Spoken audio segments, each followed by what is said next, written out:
జై శ్రీమన్నారాయణ. నేను మీ సూర్యకుమారిని. తెలుగుతన అమ్మతనం ఛానల్కు స్వాగతం అండి. ఈ వీడియోలోనండి ఒక పావు గంట లోపులోనే తయారైపోతుంది చక్కటి తీపి పదార్థం. ఆ తీపి పదార్థంలోకి వెళ్ళే ముందర కొత్త వాళ్ళందరూ కూడా సబ్స్క్రైబ్ చేసి పక్కనున్న బెల్ ఐకాన్ని నొక్కండి. ఇక ఆలస్యం ఎందుకండి. ఆ తీపి పదార్థం పేరు చంద్రకాంతాలు. అతండి ఈ తీపి పదార్థానికి కావాల్సిన పదార్థాలు ఏమిటి, అది ఎలా తయారు చేసుకోవాలి ఏమిటి అనేటువంటి దానిని తెలుసుకుందామండి. రండి మరి మీకు చూపిస్తున్నాను. ఇక్కడ ఒక గ్లాసు పెట్టుకున్నాను కదండి, ఇది బెల్లం. ఇగో చూశారు కదా, దీని నిండా బెల్లం తరుగు ఒక గ్లాసు పావు పోసుకోవాలండి. అయితే నేను పెసరపప్పు ఈ గ్లాసు నిండా తీసుకున్నానండి. ఇగో నానబెట్టాను. ఒక గంట సేపు నానితే సరిపడుతుంది. 2 సార్లు కూడా కడిగేసాను. దీంట్లోకి తలగీసి బియ్యం, ఈ చెంచాడు బియ్యం వేసుకోండి. ఎక్కువ వేసుకోకూడదు, ఎందుకంటే ఒక రకమైన రుచిని కలిగిస్తుంది అన్నమాట. ఎక్కువ వేసుకుంటే గట్టి ఇచ్చేస్తుంది. అది కూడా చెప్తున్నాను. తలగీసి ఇలాగ అంటే ఇన్ని బియ్యపు గింజలు, అక్షంతలా ఇన్ని బియ్యపు గింజలు వేసుకుంటే సరిగ్గా కొలత మీకు ఈ స్పూనుడు అనమాట అండి. ఈ స్పూనుడు అంటే ఇప్పుడు మీకు అర్థమైంది కదండి. ఒక గంట సేపు నానితే చాలు, ఎక్కువసేపు అక్కర్లేదు. 2 సార్లు కడిగేసాను. మీకు అక్కడక్కడ బియ్యం గింజలు కనపడుతూనే ఉంటాయి. దీనిని ఏం చేయాలంటే శుభ్రంగా నీళ్ళు వంపేసి బరకగా రుబ్బుకోవాలండి. మరీ మెత్తగాను కాదు, అలానే మరీ చెక్క ముక్కగా కాకుండా కొద్ది లైట్గా బరకగా ఉంటే కనుక సరిపడుతుంది. అయితే ఇది రుబ్బుకున్న తర్వాత ఈ బెల్లాన్ని ఏం చేయలేండి. అలాగే అండి కొబ్బరి తురుము అనేటువంటిది వేసుకోవాలి. ఈ గ్లాసుడు కొబ్బరి తురుము వేసుకోవచ్చు. నేను ఒక చిప్ప కొబ్బరి తురుము అండి ఇది. అలాగే ఎండు కొబ్బరి పొడి ఉంటే కూడా ఒక పావు గ్లాసుడు ఎంతో వేసుకుంటే సరిపడుతుందండి. 2 యాలక్కాయలు అయితే సరిపడుతుందండి, దంచేసి వేసుకుంటే సరిపడుతుంది. ఇప్పుడు దీన్ని తయారు చేసే విధానంలోకి వెళదాం. నెయ్యి కావాలండి. ఎలాగంటే ఒక 2-3 చెంచాల దాకా నెయ్యి అనేటువంటిది అవసరం పడుతుంది. నెయ్యి కంపల్సరీ ఉండాలి. నెయ్యి తినవన్న వాళ్ళు ఒక పావు టీ స్పూన్ ఏదో నూనె చుక్క వేసుకుని మనం అచ్చుల్లో కోసుకోవడానికి ఒక పావు టీ స్పూన్ రాసుకుంటే సరిపడుతుంది. మామూలుగా అయితే ఇలా 2 టీ స్పూన్లు నెయ్యి ఉంటే సరిపడుతుంది అన్నమాట. ఇక ముందుగా ఏం చేద్దామంటే శుభ్రంగా నీళ్ళను వంపేసి అదే మిక్సీ జార్లోకి వేసేసి గ్రైండ్ చేసేద్దాము. గ్రైండ్ చేశాక ఆ ముద్ద ఎలా వచ్చింది ఏమిటనేది చూపిస్తాను. నీళ్ళు అనేది లేకుండా శుభ్రంగా కడిగేసాం కదండి, ఇలా పిడిచేసి ఇలా మిక్సీ జార్లోకి వేసేసుకోవడమేనండి. ఇదిగోనండి, మరీ పేస్ట్లా కాకుండా ఇలా బరకగా రుబ్బాను అనమాట. చూసారా, ఇలాగుంటుంది. ఇలా ఉంటుంది.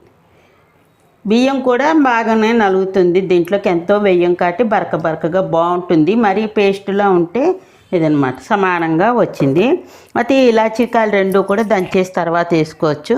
ఈ పక్కన పెడుతున్నాం. ఇక మనం చేయవలసిన దాంట్లోనూ ఈ బెల్లాన్ని తీసుకున్నాం కదండి. ఈ బెల్లం కూర నిండా గ్లాసుడు వేసుకుంటారు. కొంతమంది పావు గ్లాసు వేసుకుంటే తీపి అనేది సరిపడుతుంది. ఎందుకంటే కొబ్బరి కూర అది వేస్తున్నాం కదా, సరిగ్గా గ్లాసు పావు వేసాను. ఇదిగో చూసారా, అదే గ్లాసున్నర లోపు అనమాట. వేసి ఎక్కువ నీళ్ళు అనేది పొయ్యకూడదండి. కొద్దిగా పోసుకుంటే తొందరగా రసం కింద వచ్చేస్తుంది అనమాట. అప్పుడు ఈ ముద్దను వేసుకుంటూ కలుపుకోవాలి. స్టవ్ అనేది వెలిగిస్తున్నాను. కొంచెం నీళ్ళే పోసాను అనమాట అండి. ఇగో స్టవ్ వెలిగించాను. మరీ హైలో కాకుండా ఇలాగ సమానంగా పెట్టుకుని కొద్ది నీళ్ళే పోసాం కదా, తొందరగానే కరిగిపోతుందండి. ఇది పిల్లలకి చాలా మంచిది. తీపి పదార్థం అడిగినప్పుడు అర్ధగంట నానండి సరిపడుతుంది. కొంచెం బియ్యపు గింజలు అనేటువంటిది అది కూడా ఈ మధ్యకాలంలో బియ్యం కూడా తొందరగానే నానుతుంది కాబట్టి పెద్ద ప్రాబ్లం ఏం లేదు. బియ్యం ఏమి ఎక్కువ వేయం కాబట్టి తొందరగానే అయిపోతుంది. అట్ల కాడ తీసుకుంటున్నాను. అయితే దీన్ని ఏం చెయ్యాలి అంటే అండి, నెయ్యి సంగతి చెప్పాను కదా మీకు. ఇంకా నెయ్యి సంగతి, నెయ్యినండి బెల్లం కానీ లేకపోతే ఒక ప్లేటు కానీ మన ఇష్టం దేనికైనా ఇలా నెయ్యి చుక్క రాసేసుకుని దీనిపైన పోసుకోవచ్చు. ఇలా బల్ల మీదైనా పోసుకోవచ్చు, లేదా ఒక చక్కటి ఇంత పళ్ళాలు ఉంటాయి కదా, ఆ పళ్ళెల్లోనైనా వేసుకోవచ్చు. నేను ఈ బల్ల మీద వేసి శుభ్రంగా కడిగేసింది ఈ బల్ల మీద వేసి మీకు చూపిస్తాను. ఈ జార్లోనే ఉంచేసుకున్నాను, మిక్సీ అది పిండి పట్టింది. ఇప్పుడు ఇలా పెడతాను. ఇలా పెట్టి ఈ శుభ్రంగాను ఇంకా దగ్గరకు వస్తుంది అనగానే ఈ నెయ్యిని ఇలా వేసేసి శుభ్రంగా చేతితోటే రాసేయచ్చండి. ఇలాగా మనకి ఎక్కువ, నేను తక్కువ క్వాంటిటీ తీసుకుంటున్నాను కాబట్టి మీకు ఎక్కువ అక్కర్లేదు. ఇలా దలసడిగా ఇంతంత పీసుల కింద వస్తాయి. ఇలా రాశానమాట. అర్థమైందా అండి? మనం దీన్ని పెంచుకుంటూ వెళ్ళడమేనండి. ఏముంది, 2 గ్లాసులు, 4 ఉంటారు, పిల్లలు ఉన్నారనుకుందాండి. అప్పుడు 4 రోజుల పాటు పెట్టుకుని బాక్సులో పెట్టుకుని ఫ్రిడ్జ్లో పెట్టుకుని తినచ్చు, నిల్వ ఆగుతుంది. అంటే బయట సంగతి తెలీదు, బయటకు 2 రోజుల్లోనే అయిపోతుంది. ఫ్రిడ్జ్లో పెట్టుకుంటే ఒక వారం రోజుల దాకా తినచ్చు అనమాట అండి. అర్థమైంది కదా? అయితే పాకం అదే ఈ బెల్లం అది కరిగాక అప్పుడు ఇది వేసాడప్పుడు చూపిస్తానండి. ఇదిగోనండి బెల్లం కరిగింది, కొంచెం ఇసుకుందామో అని చెప్పేసి ఏం చేస్తున్నానంటే అండి, దీన్ని ఇలా చిక్కన్లోకి వేసి వడకూడదు. అంటే ఇంచుమించుగా దగ్గర ఎంత పోసానంటే అండి, ఒక 1/2 గ్లాసు నీళ్ళ దాకా పోసాను. పోసిన తర్వాత ఇగో దీన్ని ఇలా ఉంచి ఒకసారి నీళ్ళ చుక్కతోటి కడిగేసుకొని అప్పుడు పెట్టుకుంటే ఇందులో ఉన్న ఇసుక ఏదైనా ఉన్నా కూడా వెళ్ళిపోతుంది అన్నమాట. ఇగో చూసారండి, కడిగేసాను.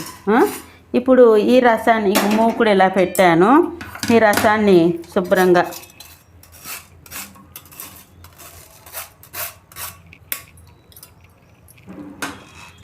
ఇగో ఇందులోకి పోసేసాను. ఇలా పోసేసిన తర్వాత ఒక్కసారి పొంగుతున్నట్టు వస్తుంది కదండి, అప్పుడు మనం ఏం చేయాలంటే ఇంకా పెసరపప్పు, నేను మీకు కొబ్బరి సంగతి చెప్పాను, ఒక చెప్పని ఇలాగా తురుముకున్నా, లేకపోతే మామూలుగా మిక్సీలో పట్టుకోవచ్చండి. అయితే ఎండు కొబ్బరి పొడి ఉంటుంది కదా, ఎండు కొబ్బరి పొడి కూడా ఇంత గ్లాసులో సగానుకో, మనకి తినేదాన్ని బట్టండి. కొంచెం కొబ్బరి ఎక్కువైనా పర్వాలేదు అనుకుంటే పర్వాలేదు, లేక కొంతమంది దగ్గు వస్తుంది ఇది అదే అంటూ ఉంటారు కాబట్టి తగ్గించుకోవచ్చండి. కొబ్బరి రుచి కొబ్బరిది. ఈ కొబ్బరి పొడి ఇది అన్నీ వేసి దగ్గరగా రానియ్యాలండి. రానిచ్చిన తర్వాత ఇప్పుడు చూడండి, నేను చెప్తున్నాను కదా ఇలాగ ఉంచాను, మీడియంలోకి ఉంచాను. కొంచెం బొసబొసలు ఆడుతూ ఉండగానే మనం ఏం చేయొచ్చంటే ఇవన్నీ కూడా వేసేసి ఇంకా దగ్గరే ఉండాలి, బయటకు ఎక్కడికి వెళ్ళకూడదు, అడుగంటకుండా చూసుకోవాలి. మరి మనం ఏం చేయాలంటే అండి, ఇలా చేసుకుంటూ ఉన్నాడప్పుడు మనకి ఏవోవో గుర్తుకొస్తూ ఉంటాయండి. ఆ గుర్తుకొచ్చాడు పిల్లలు కలవాళ్ళు ఉన్నవాళ్ళు ఏం చేయాలంటే, ఇవాళ పిల్లలకి ఏదైనా ఏం చెప్దాం మంచి విషయాన్ని, వాళ్ళు ఏమైనా శ్లోకాన్ని చెప్తారా, లేకపోతే ఓ పాట నేర్చుకుంటారా? అంటే సంగీతమే కావాలని లేదండి పాటకి, ఏదో ఒకటి స్తోత్రాలన్నమాట, అష్టకాలన్నమాట, ఇలాంటివి ఏవైనా ఒక అష్టకం ఇప్పుడు 5-6 ఉంటాయండి. 5-6 ఒకటి ఒక రోజున, అది బాగా వచ్చాక దాని కంటిన్యూషన్ అలాగన్నమాట అండి. ఈ విధంగా పిల్లలకి నేర్పడం వల్ల వాళ్ళ ఆలోచనలు కూడా మంచిగా వస్తాయి, కోపతాపాలు తగ్గుతాయి. ఆటలు ఇష్టమవుతాయి, ఆటల్లో ఏదో ఒక ఆటని ఫిజికల్గా కూడా మనకి రిలాక్స్ ఉండాలి కదండి. అది ఇగో చూసారా, ఇది మరుగుతోంది, చూపించమ్మా ఇలాగ చక్కగా మరుగుతోంది, మీకు అర్థమైంది కదండి. ఇప్పుడు ఈ మిక్సీ జార్లోంచి ఇందులోకి తీసి ఇలా వేసేస్తాం. మంటను మాత్రం సిమ్లోకే ఉంచాను, ఎందుకంటే మిక్సీ జార్లోంచి వేస్తున్నాం కదా. ఇలాగనమాట వేసేసి శుభ్రంగా నీళ్ళ చొక్క ఇంక ఇందులో పోయకూడదు, మనం వేసుకోగల బాగా ఊర్చేసుకుంటే వచ్చేస్తుంది. ఇక రెండోది ఏంటంటే ఈ కొబ్బరి పొడిని కూడా ఇందులోకి వేసాను. నేను కొబ్బరి మంచిది కదండి ఒంటికి, అందుకోసమని ఇంతే వచ్చింది చూశారు కదా. ఇప్పుడు అట్ల కాడతోటి జాగ్రత్తగా కలుపుతూ దగ్గరికి వచ్చేటట్లుగా చూసుకుందామని. అయితే మనం దగ్గరికి వచ్చేటువంటి విధంగా ఇలా కలుపుతూ ఉంటాం కదా, బాగా దగ్గరికి వస్తుంది అనుకున్నాడప్పుడు ఏం చేయాలంటే అండి, నెయ్యి వేసుకోవాలి. అడుగంటకుండగా నెయ్యి అనేది వేసుకోవాలి. బాగా ఎంత దగ్గరగా వస్తుందో పచ్చివాసన పోతుంది, చక్కగా ఉడుకుతుంది అనమాట అండి. సిమ్లోకి మార్చేసాను మంటని. ఇలా కలుపుతూ ఉండడమేనండి, ఎంత బాగా కలుపుతూ ఉంటామో ఇలా కలుపుతూ ఉండాలి. బాగా కలిపిన తర్వాత బాగా దగ్గరికి వచ్చిన తర్వాత మరలా చూపిస్తానండి. ఇదిగోండి చాలా దగ్గరగా వచ్చేస్తుంది. ఈ మూకుడికి చూసారా ఇలా విడిపోయేటట్లుగా మనం కలుపుకోవాలి. ఇది చాలా తొందరగా అయిపోతుందండి, 10 నిమిషాల్లోనే అయిపోతుంది. మనం బెల్లం నీళ్ళు వడకొట్టుకొని ఇచ్చేసి తర్వాత ఇగో ఇలా వేసిన తర్వాత ఎంత దగ్గరగా వస్తుందో అంత దగ్గరగాను రానివ్వాలండి. ఇగో ఇలా ఇది మూకుటి నుంచి విడిపోతుంది అనమాట. దీన్ని మూత పెట్టడాలు అవేమి ఉండదు. ఇగో ఇలాగా చూసారా. ఇంకో ఇంకొక 2 నిమిషాలు. ఇప్పుడు మనం కొద్దిగా ఒక 2 స్పూన్లు దాకా నెయ్యి అనేది వేసుకోండి. ఆల్రెడీ 1 స్పూను ఇందాక వేసానండి, ఇప్పుడు ఒక 2 స్పూన్లు వేసాను. కొంచెం నెయ్యి వాసన వేస్తూ ఉంటుంది, బాగుంటుంది అనమాట. ఇది ఇంకా ఇంతేనండి, ఇంతకంటే ఇంకేం. చాలా దగ్గరగా వచ్చిన తర్వాత మనం ఇలాగ కొంచెం నీళ్ళు చుక్కని ఇలా పట్టుకోవాలండి. ఇలా పట్టుకొని ఇలా పట్టుకుంటే అవుతుందా లేదని మన చేతికి అంటుకోకుండా ఉండడమేనండి. చేతికి అంటుకోలేదు కదా, అదనమాట. ఇలా దగ్గరగా వచ్చాక ఇంకొక 2 నిమిషాలు అయితే ఇంకా వచ్చేస్తుంది అనమాట అండి. అప్పుడు బల్లకి నెయ్యి రాసుకున్నాం కదా, బల్ల మీద పరిచేసుకుని పీసెస్ కింద కోసేసుకోవడమేనండి. అర్థమైందండి. చంద్రకాంతాలు సులువేనండి. ఫస్ట్ టైం కొంచెం మీకు తెలియక ఇటు అటు చూసుకుని చేసుకున్నా, ఒకసారి చేశారంటే దీనంత సులువైన పిండి వంట ఇంకొకటి ఉండదు. రుచికి రుచి బాగుంటుంది, మంచి ఇది. ఇందులో ఉండేది ఏముందండి, పెసరపప్పు. శనగపప్పు పడితే గ్యాస్ అంటారు, పెసరపప్పు చలవ చేస్తుంది. తర్వాత బెల్లం వేసాం, చక్కెర కూడా కాదు. ఒక ఇలాచి, చక్కగా కొబ్బరి మంచిదండి. కొబ్బరి, పచ్చి కొబ్బరి ఎక్కువ తింటే కనీసం వారంలో 2 సార్లైనా తినమండి.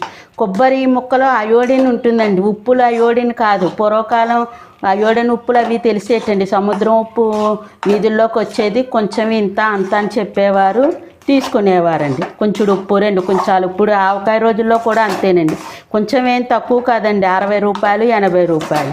ఇంకో చూసారా దగ్గరికి వచ్చేసింది కదా. ఇంకో చూడండి, ఇప్పుడు నేను నీళ్ళు చడి చేసుకున్నా, చేతికి అంటుకోలేదు కదా, స్టవ్ బంద్ చేసేస్తున్నా. స్టవ్ బంద్ చేసేసి ఇప్పుడు బల్లకి నెయ్యి రాశాను కదండి, అయినా ఇంకోసారి కొంచెం రాసుకుందాం దానికే ఉంది.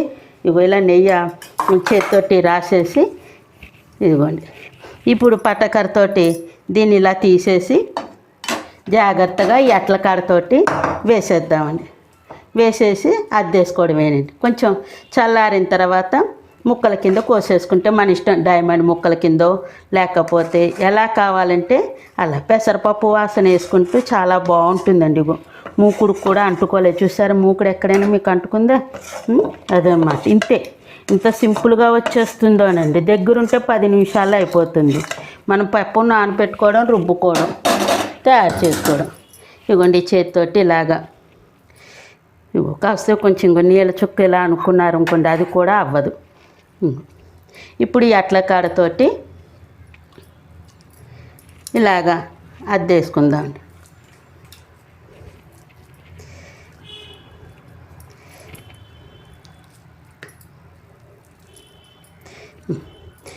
పల్చగా, మరీ పల్చనైనా బాగుండదండి, మరీ పెద్ద లావుగా కాకుండా. ఇంకోటి ఇగో నీళ్ళ తడి చేసుకోండి, అంతగా కాస్తాయి. ఇలా నీళ్ళ తడి చేసుకుంటే మన చేతికి ఏమీ అంటుకోదండి. ఇప్పుడు ఇగో నీళ్ళ తడి నేను చేసుకున్నానా, ఇలా వేడి కూడా మనకి పడుతుంది, అంతే.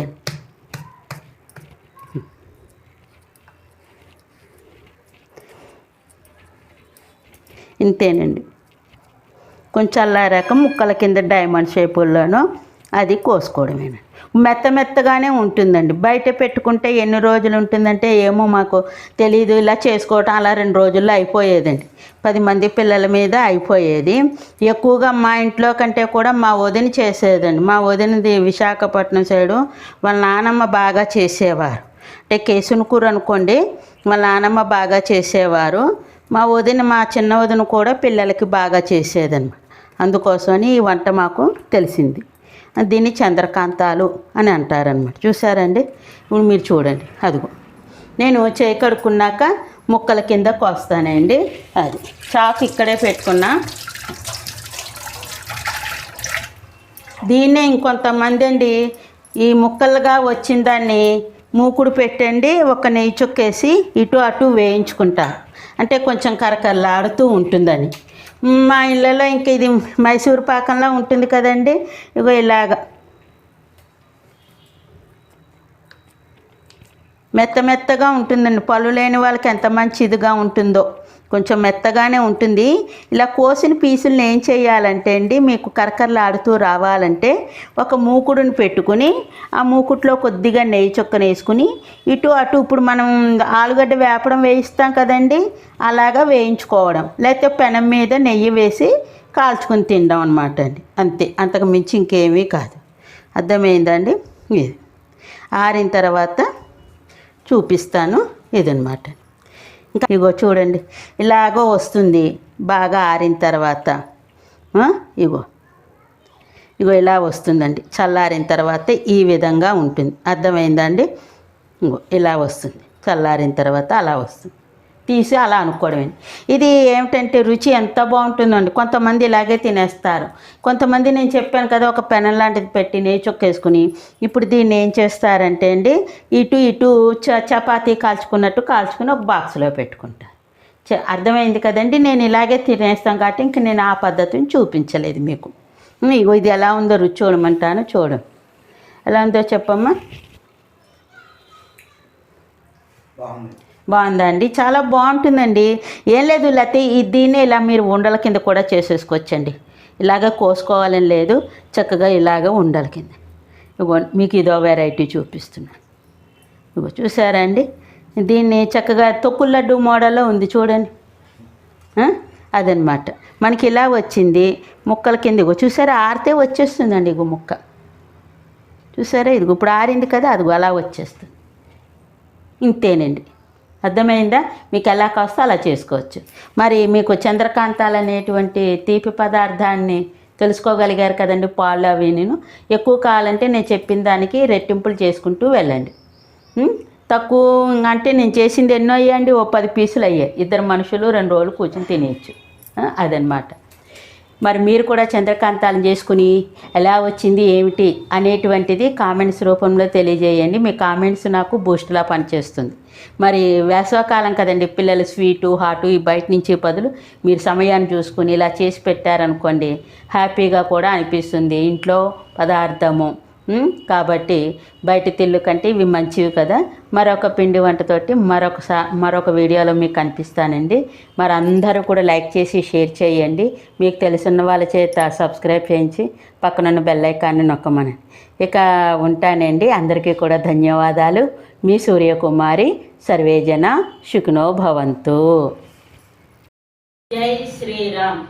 ఈ వీడియోలోనండి చలివిడి అనేటువంటి పదార్థాన్ని చూపిస్తాను. అయితే ఈ చనివిడి ఎలా తయారు చేయాలి అంటే, కొంతమంది చలివిడి అంటారు, చనివిడి అంటారండి. భాష అంటే ప్రాంతానికి